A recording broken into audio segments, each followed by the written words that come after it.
À Thiémé, la cité des Bois Blancs est la 4e commune visitée ce mardi 24 novembre 2020.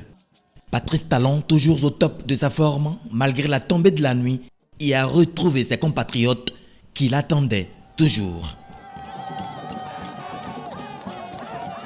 À l'intérieur de la salle, des membres du gouvernement, des personnalités politico-administratives, des membres du conseil communal, des têtes couronnées et faiseurs d'opinion et une brochette de personnalités en tout respect des mesures barrières. La population d'Athiémé me charge de vous dire qu'elles ont des yeux et qu'elles voient. Elles voient que nos enfants vont à l'école maintenant sans subir les affres des grèves intempestives. Elles voient que nos mamans, nos enfants et nous-mêmes allons aujourd'hui aux soins sans courir le risque d'aller mourir dans les hôpitaux pour cause de grève sans service minimum. Elles voient que tout le pays est en chantier également. Elles voient aussi l'asphaltage courir les rues de toutes nos villes. Elles voient des marchés et des stades modernes poussés de terre comme des champignons, Monsieur le Président. Elles voient l'eau potable couler partout dans le pays. Elles voient des populations surprises de recevoir le courant électrique chez elles, partout. Elles voient que les agents publics craignent désormais de dilapider les ressources de l'État, etc., etc.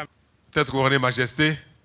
Le président Patrice Talon a rendu compte à ses compatriotes de sa gestion depuis 2016. La cité des Bois Blancs souhaite entre autres la construction de la route Adjara à Thiémé, frontière Togo, un centre des métiers, l'extension de la cantine scolaire et le projet d'aménagement hydro-agricole de la vallée du Mono. Les femmes d'Athiémé constituent plus de 70% de la masse laborieuse. L'occasion faisant le larron, elles sont arrivées par comparaison à toucher le cœur de Patrice Talon.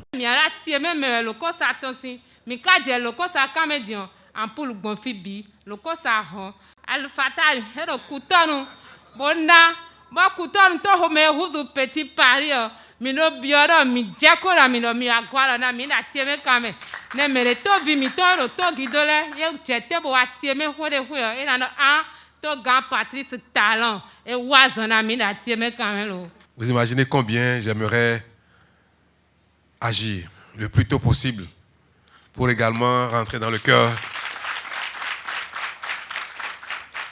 de chacun ici, et notamment de nos mères, de nos sœurs d'Athiémé. À l'époque, quand on parle des villes du Bénin, Athiémé faisait partie des villes phares du temps de nos parents, c'est-à-dire du temps colonial et un peu post-colonial. Et il semble que tout s'est arrêté.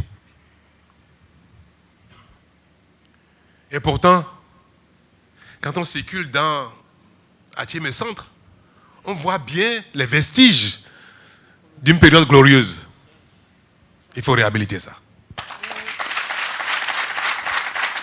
L'arrivée du chef de l'État à Athiémé permettra de corriger beaucoup de choses. La réhabilitation des vestiges du passé glorieux de cette ville entre ainsi dans l'agenda des projets inscrits au programme d'action du gouvernement, volet tourisme et culture.